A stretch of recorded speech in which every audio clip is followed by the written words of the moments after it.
Des facilitateurs pour un dialogue politique choisi et installé unanimement suscitent beaucoup d'espoir pour qu'enfin les différents acteurs puissent se retrouver et s'entendre autour de l'essentiel. Nous avons pu, après avoir discuté avec les acteurs, faire une proposition qui heureusement a été acceptée à l'unanimité. Donc cette commission sera dirigée par le général Mamadou Niang. Ce n'est pas facile d'abord d'arbitrer des politiques parce que les positions peuvent être souvent des positions divergentes. Mais comme il a eu à le dire, dans l'intérêt du pays, par moment, il faut que chacun lâche du lest pour qu'on puisse trouver un consensus. Et c'est sur ça qui est important et qui est important à retenir dans son message.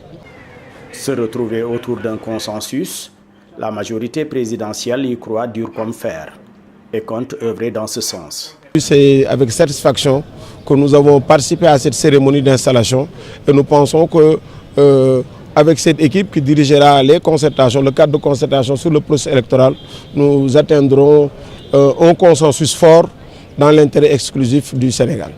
Pour le pôle des non-alignés, le consensus passe inéluctablement par la restauration de la confiance entre les différents acteurs, seul gage des élections sans contestation. Nous ne pouvons que espérer que nous puissions aboutir à des consensus forts pour permettre, au moins cette fois-ci, d'avoir un code électoral consensuel qui permette à tous les acteurs de se faire confiance et d'aller à des élections à l'issue desquelles il n'y aura pas de contestation. Pour réussir des élections libres et démocratiques, de l'avis de l'opposition, cela ne dépendra que du pouvoir et du respect des engagements par le chef de l'État. Tout dépendra de l'attitude de l'État, de la sincérité de l'État concernant ces concertations sur le processus électoral. Mais il y a lieu de rappeler qu'il y a deux choses, le dialogue national et le dialogue politique. C'est sur le dialogue national qu'il y a eu énormément de divisions, mais sur le dialogue politique, concernant les concertations sur le processus électoral, nous sommes d'accord que c'est un exercice qui a toujours existé avant donc l'organisation d'une élection, quel que soit le type d'élection. Donc c'est un exercice classique. Et par conséquent, il est fondamental pour nous, opposition, de faire partie de cet exercice parce que cela renforce notre démocratie. Et c'est ça qui explique notre présence aujourd'hui, cette présence de l'opposition. Et ce qui est fondamental, je l'ai dit et je le rappelle, c'est l'application de toutes les conclusions issues de ces concertations après la mise en place de ces personnalités indépendantes.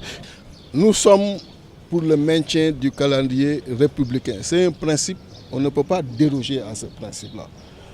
Ce calendrier, il doit être maintenu parce que tout changement du calendrier républicain a des conséquences lourdes au niveau de l'État, au niveau également de la nation. Donc nous sommes pour le respect du calendrier électoral et toutes ces questions, naturellement, seront discutées dans le cadre de ces concertations. Nous pensons que pour cette fois, le président de la République va respecter ses engagements et appliquer toutes les conclusions qui seront issues de ces discussions pour nous éviter, comme ce qui s'est passé en 2019, le hold-up électoral le plus gigantesque de toute l'histoire politique de notre pays.